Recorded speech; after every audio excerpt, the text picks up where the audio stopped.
네, 안녕하십니까. 도시재생 큐레이터로 활동하고 있는 최강훈이라고 합니다. 다시 만나뵙게 돼서 반갑습니다. 저는 원래 이제 천안이라는 지역에서 활동을 하는데요. 제가 2014년도에 천안이라는 지역에 내려갈당만 하더라도요. 천안역은 천안 시민들에게는 사람들이 안 오는 공간, 외국인 밀집 지역이라는 공간이었었습니다. 그래서 이 공간에 뭔가를 창업하거나 활동하는 것 자체가 전문가들의 입장에서는 굉장히 무리한 일, 그 다음에 가능성이 없는 일이라고 했었습니다. 그럼에도 불구하고 거기에다가 창업을 하는데요. 제가 항상 친구들한테 이런 얘기를 합니다. 창업을 할 때는 딱 간단하다. 이 사업이 망할지 안 망할지는 어떻게 구분할 수 있냐라고 하면 바로 제일 친한 친구한테 가서 물어봐. 친구한테 야, A라는 창업 너무 괜찮은 것 같은데 어떻게 생각하니? 그럼 친구가 대답합니다. 그 사업 너무 좋아. 그 사업은 하면 된다 안 된다? 안 됩니다. 왜? 내 친구가 알 정도면 전 국민이 다 아는 창업이기 때문에. 그리고 도시재생 사업들은 결국에는 구도심, 사막 같은 공간이기 때문에 사람들이 흐르는 지역이 아닙니다. 사람이 찾아올 수 있는 창업을 해야 되는 거죠. 어쨌든 어떻게 보면 특징이 없는 이 도시에 제가 창업했던 사례는 이제 게스트하우스를 했었어요. 그 가능성을 찾았던 것은 바로 지역에 대한 연구를 기반으로 했다라고 말씀을 드릴게요. 제가 오늘 말씀드리고 싶은 부분은 사실은 도시재생의 트렌드, 그 다음에 지금 현장에 대한 내용을 말씀드리고 싶어요. 도시재생 사업을 현장에서 4년 동안 겪으면서 어떤 걸 보게 되냐면 도시재생 사업의 선진 사례, 도시재생 사업에 성공한 사람들이라고 표현되어진 분들이 아주 큰 공간을 가지고 있고 아주 멋진 공간을 활용하거나 아주 멋진 퍼포먼스를 한 사람들을 위주로 주인공화 시키는 작업들이 굉장히 많았었습니다. 즉 스타를 키워내고 그들의 사례를 쫓아가는 형식이었죠. 그러나 서울 도시재생 사업과 그 다음에 지방형 도시재생 사업, 광역 단위, 기초 단위, 군 단위의 어떤 사례는 굉장히 다름에도 불구하고 우리는 서울의 사례만 보고선 이것들을 가져와서 지역에 맞추려고 했었습니다. 그렇기 때문에 지역에는 맞지 않고 어떻게 보면 서울의 카피캣처럼 맞지 않는 현상이 되었었는데요. 2018년도부터는 서울 중심에서 로컬 중심의 창업자들이 각광을 받게 됩니다. 보통 아까 말씀드렸듯이 보통 청년 창업들이 카페 이런 것들 많이 하는데 2018년도부터는 지역을 특징화하고 지역의 특성을 살린 창업들이 있습니다. 대표적인 예가 바로 인천의 사례입니다. 인천 같은 경우에는요, 지하가 굉장히 많은 거예요. 지하방. 지하방의 단점이 뭐죠? 습하다는 겁니다. 이 습하다는 것들을 장점화해서 청년 사업가가 이 공간에서 습한 것을 장점화할 수 있도록 버섯을 키우는 작업을 합니다. 스마트팜, 도시 농업 형태로 창업을 하고요. 청주의 사례 같은 경우에는 그동안 도시재생 사업하면 공간을 만들고 청년들끼리 파티를 하고 이런 것들을 많이 했었는데 그런 것이 아니라 도시재생 사업의 큰 목적 중에 하나는 바로 생활환경 개선이다 라고 해서 아주 생활환경이 좋지 않은 온수가 나오지 않는 공간에 온수가 나올 수 있도록 공사를 해주는 시스템, 아니면 에어컨 청소를 수십 년간 못했던 이런 분들을 찾아가서 에어컨 필터를 청소해주는 시스템, 이렇게 도시재생 사업들이 청년 창업에서는 지금 현재 다양한 형태의 창업으로 나오고 있다. 즉 여러분들이 보는 신문이나 언론에서 보는 도시재생의 창업의 사례는 아주 단적인 예라는 것들을 좀 말씀드리고 싶습니다. 여러분들 혹시 청년몰 사업들 들어보셨나요? 크게 이 사업은 두 개 중에 나는데요. 청년 상인 지원 사업이라고 해서 15억 미만을 투자해서 하는 사업과 20개 이상 팀이 함께하는 청년몰 사업이 있습니다. 그런데 이 사업은 왜 도대체 도시재생 사업지의 근처에서 할까요? 이런 것들은 상권 활성화라는 차원에서 어떤 시장과 연계해서 사업을 했었죠. 그런 구도심에 시장이 많이 몰려있다 보니까 자연스럽게 도시재생 사업처럼 되는데 청년몰 사업 중에 성공한 사례가 몇 개나 있을까요? 네, 누가 정답을 말씀해 주셨네요. 중매부에서 나오셨나요? 네. 왜 그런 얘기가 나오냐면 이거의 모델이 됐던 게 바로 전주의 남부시장 청년몰입니다. 근데요, 이걸 베껴올 때 어떤 걸 안 보고 왔냐면 그 옆에 여기 소비자군을 만들어줄 한옥마을을 못 봤던 거예요. 여기에 사람들이 갔던 이유는 여기에서 운영했던 분들이 굉장히 잘한 것도 있지만 여기에 소비자군을 만들어줄 뭐가 있었다? 한옥마을이 있었다. 그런데 그게 없는 지역에다가 이 청년몰만 뚝 갖다 놓으니까 될까요? 안 될까요? 안 될 수밖에 없죠. 그리고 문제점 중에 하나는 뭐냐면 창업을 하고 싶은 친구들한테 다 창업을 지원해 주는 겁니다. 그러면 안 되죠. 어떻게 되죠? 창업을 하고 싶은 사람 말고 할 수 있는 사람한테 해줘야 됩니다. 하고 싶은 거와 할 수 있는 거는 굉장히 큰 차이인데 이 중간에 뭐가 들어가야 된다? 그러면 교육이라는 게 들어가야 됩니다. 근데 지금의 이 청년몰 사업이나 청년 상인 멘토링을 보면 어떤 거랑 똑같으냐면요. 나는 1,000만 원도 없는 소자본 창업가인데 10억 정도의 돈을 분 기업가가 와서 창업 컨설팅을 해주는 겁니다. 그 시작 단계부터 굉장히 다른데 함께 똑같지 않나? 라고 하지만 실제로는 굉장히 맞지 않는 미스 멘토링이 들어가죠. 그래서 이런 청년몰 사업이 성공하려면 어떻게 된다? 청년들이 창업하고 싶은 공간에다가 해주면 된다는 포인트를 말씀을 드리고 싶습니다. 그래서 이제는 도시생 사업과 청년몰 사업은 분리돼야 되는 것들이 2020년도의 트렌드가 될 것이다 라고 말씀드리고 싶습니다. 도시재생 사업을 하면서 많은 지자체들이요 청년 족쇄에 걸려 있습니다. 청년 상인 지원 사업들 같은 경우는 보통 39세까지만 지원을 받을 수가 있어요. 그러다 보니까 많은 지자체에서 지금 당장도 도시생 대학이라던가 다양한 주민 협의체를 보시면요 거기 사진에 청년은 몇 명이나 있을까요? 그 동네에 있는 분들은 결국에 제가 표현하는 골드에이지라고 그룹한 분들이 훨씬 더 많죠. 골드에이지라고 표현하는 건 뭐냐면 40세부터 65세까지 실버에이지 전에 골드에이지라고 속하는 이분들은 아주 중요한 자산입니다. 왜? 퇴직하고 나서 창업시장으로 나오는데 이런 창업시장이 일반 창업시장이 아니라 어떤 창업시장? 프랜차이즈 창업시장으로 나가는 거죠. 이분들의 장점은 뭐냐면 자산도 어느 정도 있고 사회적 경험도 어느 정도 있기 때문에 이런 원도심에 들어와서 자생하거나 버틸 수 있는 힘이 청년보다 훨씬 더 많죠. 물론 청년들에 대한 지원도 필요하지만 이런 자원들도 함께 협업해야지만이 구도심이 더욱더 가능성이 있다. 왜? 청년은 지역을 떠날 가능성이 굉장히 높지만 나이가 골드에이지에 포함되시는 분들은 지역에 애착심을 갖고 머물 가능성이 있다. 플러스 이 위로 말씀드렸는데요. 그 밑에 대한 교육도 굉장히 필요합니다. 우린 지역에 차서 청년분들 와주세요. 우리 지역에 창업해주세요. 라고 하는데요. 사실 지금 현재 도시생에 대한 교육을 해야 될 대상자는 청년이 아닌 바로 특히나 작은 도시 같은 경우는 청소년 교육입니다. 이 청소년들은요 지역에 대한 가능성을 공유받고 그것을 통해 이분들이 청년으로 성장하기 전에 왜 우리 지역에 가능성이 있는지를 인식하고 내가 지역에 남아서 뭔가를 해야 되겠다, 지역의 인재로서 성장해야 되는 인식을 갖춰줘야 되는데 이 청년이 되기 전에 이런 교육이 이루어지지 않다 보니까 타 지역으로 떠나고 다른 기회를 찾아서 다른 지역의 인재 유출 현상을 갖게 됩니다. 저는 최근에 이 도시재생 사업 중에서 청소년을 대상으로 하는 도시가 딱 대표적으로 두 군데가 있어요. 안양시와 부안군이 있습니다. 청소년들 100명 상대로 매년 캠프를 열고 그들에게 도시재생 사업이 무엇인지에 대해서 교육을 해주고 앞으로 직업군이 이것들로 어떻게 성장할 건지에 대해서 말씀을 하고 공유한 자리입니다. 이제 도시재생 사업에서는 쉼표가 필요합니다. 제가 너무 재밌는 사례를 봤는데 얼마 전에 어디 지역을 갔습니다. 이 지역의 지역분들한테 물어봅니다. 여기는 잘 되고 있어요? 지역분이 말합니다. 망했어요. 그 다음날 그 공간을 갔는데요. 다른 지자체에서 선진이 답사로 옵니다. 여기 지역 사람들이 인정하지 않고 망했다고 하는데 다른 지역에서는 이게 성공 모델처럼 답사하고 이 모델을 가지고 자기 지역에 가는 겁니다. 도시생 지역들을 막 선정하고 있지만 이거에 대한 모니터링을 하지 않는 거죠. 심사를 하고 선정을 하면서 모니터링을 하고 그 다음에 이것들이 어떻게 바른 방향으로 갈 수 있는 것들에 대한 고민을 해볼 필요가 있다라고 말씀드리고 싶습니다. 이런 정보가 어디 있는 거예요? 담당 주무관이 놀랍니다. 천안시청 홈페이지에 가면 있는데요. 청년들이 더 놀랍니다. 천안시청 홈페이지가 있어요 하고 놀라는 거죠. 그 공간이 있는 거야. 그러니까 그 소비자들이 정보에 노출되고 필요한 정보들을 수용할 수 있는 플랫폼에는 이 정보가 올라오지 않고 누구에게 편한? 그거 정보를 공유하는 사람들이 편한 플랫폼에만 올라오는 거죠.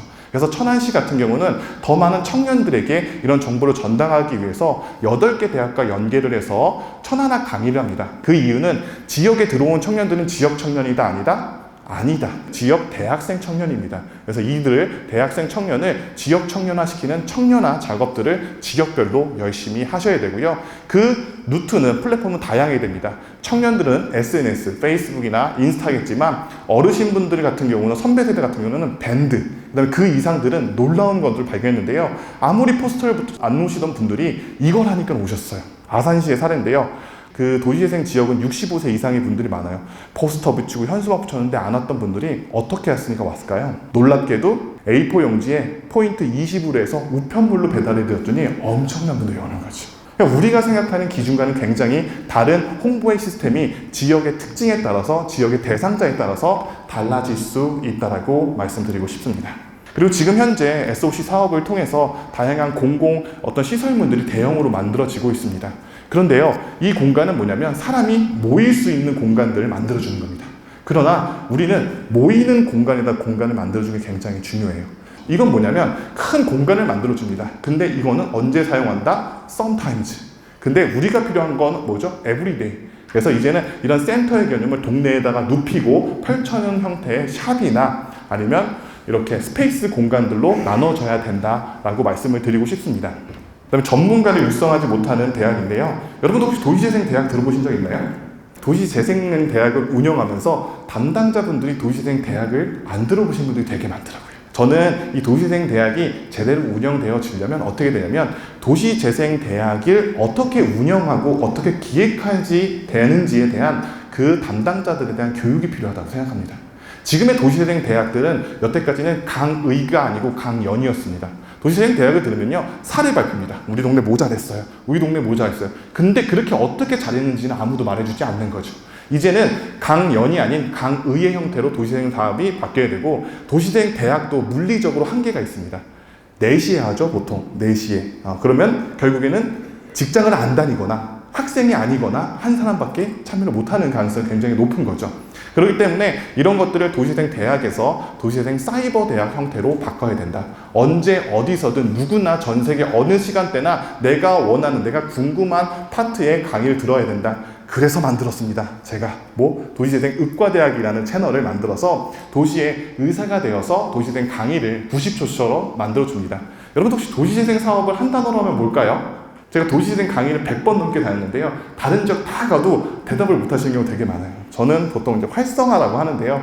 관계 활성화, 상권 활성화, 아니면 문화 활성화라고 합니다. 기본적인 교육부터 실제적으로 SOC 사업, 스마트 도시 사업, 다양한 사업들을 이해하고 단계별로 공부할 수 있도록 저희가 실제적으로 지금 도시재생 사이버 대학을 운영하고 있습니다. 그래서 이런 것들을 국토부나 아니면 중앙부처에서 좀 주도적으로 해주신다고 하면 다양한 분들이 도시재생 대학들을 조금 더 쉽죠 있게 보지 않을까 생각이 듭니다. 이 도시재생 사업을 하면서 1년에 100군데, 5년에 500군데가 이제 진행이 되죠. 많은 분들이 도시재생 강의를 하면서 이 젠트리피케이션 현상을 두려움의 대상으로 표현하고 있는데요. 이것보다 더 두려운 것은 실제로는 듀플리케이션 현상입니다. 복제화라고 하죠, 복제화. 도시재생 사업들이 100군데가 생기면서 무슨 현상이 있냐면 이 지역을 가나 저 지역을 가나 저 지역을 가나 모두 다 똑같은, 어떻게 프랜차이즈식처럼 똑같은 형태의 도시재생 사업지들이 만들고 있고요. 그 다음에 어떤 착각을 하시냐면 도시재생 사업의 선진 사례가 불리는 한옥마을이라던가 부산의 감천마을 이런 공간의 선진지 견학을 가다 보니까 주민분들이 착각하는 것들 중에 하나가 바로 도시재생 사업이 관광지를 만드는 사업이라고 착각하는 경우도 굉장히 많습니다. 도시재생 사업의 하나의 분야는 맞지만 그게 모든 분야가 아니라는 것들의 이해도 필요하고, 도시재생 사업은 유명한 지역을 가는 게 아니라 우리 지역과 유사한 지역을 가셔야지 도움이 된다는 거 꼭 말씀드리고 싶고, 도시재생 사업은 앞으로 이렇게 500군데가 선정이 되면서 브랜드화 될 것입니다. 우리가 부산 도시재생 사업을 얘기하면서 부산 도시재생 무슨 구 도시재생 사업이라고 하나요? 감천마을이라고 하나요? 이런 식으로 이제 그 지역의 사업들 자체가 브랜드화 할 것이고, 그런 브랜드화 작업들을 하지 않는 도시들은 결국에는 이 사업에서 소멸되고 말아질 거라는 트렌드라고 말씀드리고 싶습니다. 지금 현재는 도시재생 지원센터가 예산이 끊겨버리면 가장 먼저 없어질 가능성이 굉장히 높죠. 그래서 이거의 대책으로 마련한 게 바로 마을기업의 형태인데요. 마을기업도 지금 현재 2년 안에 막 이 사업지 내에서 만들어져야 보니까 실제로 도시마다 한 군데 정도 만들기도 힘듭니다. 그래서 이런 것들의 유예기간을 늘려주기 위해서 저는 민간인들이 돈을 후원하고 그 주민들이 주인이 되어서 기부하는 형태의 재단을 만들고 후원센터를 만드는 게 굉장히 중요하다고 생각이 들어요. 그래야지만이 주민 스스로 도시재생 사업의 예산을 마련해서 이 사업들이, 이 센터가 실질적으로 더욱더 많이 운영이 되고 진행이 될 수 있는 형태가 됩니다. 예를 들면 지역에 가면요, 장애인이나 아니면은 그 외국인 지원센터에 후원하는 건 있지만 이런 형태를 지역에 있는 도시재생 사업에도 하나의 일환으로 만들어서 실제로 도시재생 센터가 지역에 남아서 계속적으로 일할 수 있는 형태를 만들어줘야 됩니다. 이 사업이 끝난 다음에 지금 현재 그 센터에서 일하시는 분들이 일자리를 잃게 된다면 이 국토부는 아주 좋은 인재들을 한 번에 잃어버리는 현상을 맞이하게 될 거기 때문에 주민 스스로가 그분들의 일자리를 함께 만들어줄 수 있는 시스템도 필요하다고 생각을 하고요. 기회의 역피라미드 현상이 일어나고 있습니다. 2015년도에 도시재생 한마당에서 제가 이런 발제를 할 때만 하더라도요, 저 같은 청년들이 굉장히 많았었습니다. 어느 순간 4년이 지나고요, 저같이 활동하는 친구들이 거의 남아있지 않은 거죠. 어느 순간 기회들은 저희 같은 활동가, 이렇게 활동했던 현장의 전문가들에 대한 어떤 섹션이나 기회의 자리들은 굉장히 좁아지는 거죠. 이런 것들의 기회를 분리시키고 균등화시켜야지만이 도시재생 사업을 바르게 한다고 합니다. 저는 도시생 사업을 음악이라고 표현하고 싶은데요. 저희 같은 현장에서 많은 친구들은 힙합, 래퍼라고 생각이 듭니다. 이렇게 해서 저희 같은 현장에 있던 친구들도 하나의 직업군으로 먹고 살 수 있는 모습을 보여줘야지만이 더 좋은 청년들이 이 사업에 들어온다고 생각합니다. 저는 도시재생 지원센터를 도시재생 지원센터가 아닌 도시재생 학교라고 표현하고 싶어요. 도시재생 센터에 있는 분들의 역할이 굉장히 중요하다는 걸 생각합니다. 주민들을 결국엔 리더로 성장시키고 주민분들이 결국에는 독립해서 전문가로 활동시키는 주체가 바로 도시재생 지원센터의 연구원분들인 거죠. 제가 누군가 국토부에서 물어보시면 이런 얘기를 합니다. 도시재생 사업에서 딱 하나만 해야 되면 어떤 걸 하면 성공하겠습니까? 전 딱 하나 얘기를 합니다. 지금 도시재생 지원센터의 관계자분들의 환경 개선해 주십시오. 지금 월급의 2배 주시고요. 계약 기간은 최소 3년에서 5년으로 연장해 주십시오. 그들도 함께 주민들과 녹아들어서 이 사업의 하나의 일원으로 할 수 있었지만이, 그리고 더 좋은 인재가 들어올 수 있는 환경을 만들어줘야지만이 결국에 이 도시재생 사업이 좋은 선생님들을 모시고 와서 좋은 학생들을 키워낼 수 있다고 표현하고 싶습니다. 저는 도시재생 사업에서 이런 얘기를 합니다. 도시재생 사업에 딱 2가지 사람이 있습니다. 첫 번째, 욕을 먹는 사람. 두 번째는 욕을 더 먹는 사람. 이 2개밖에 없어요. 그렇죠? 인정하실 거예요. 근데 이렇게 욕 먹는 건 두려워하지 마십시오. 근데 도시재생 사업을 하면서 욕심을 내는 사람은 두려워하십시오. 그러다 보면 공동체가 깨지거든요. 저는 독립군이라고 저를 표현하는데요. 도시재생 사업을 하면서. 그 이유는 가족도 말리고 돈도 안 되고 맨날 욕만 먹는데 이러면 왜? 근데 그렇게 독립을 했던 분들이 우리나라의 역사를 바꿨고 세대를 바꿨습니다. 지금 도시재생 하는 분들이 똑같은 상황이라고 봅니다. 지금 우리가 하는 것들이 굉장히 힘들어 보일 수 있겠지만 결국에는 50년 뒤에 그 독립을 했던, 운동을 했던 분들이 지금의 후손들에게 박물관에 모셔져서 그 행적을 우리가 기리듯이 지금의 도시재생 사업의 이 한순간도 여러분들도 역사적 인물이 되셔서 함께 할 거라 생각합니다. 5년 전에 이런 일들을 시작할 때 많은 분들이 저한테 미친놈이라고 했었습니다. 너가 현장에서 시작해서 그렇게 할 수 있겠어? 그러나 5년 뒤에 많은 분들이 저한테 이런 얘기를 합니다. 5년 전에 미친놈이 5년 뒤에는 지역에 영향을 미친 놈이 됐다. 모두 영향을 미친 놈이 되시기 바랍니다. 감사합니다. 네, 감사합니다.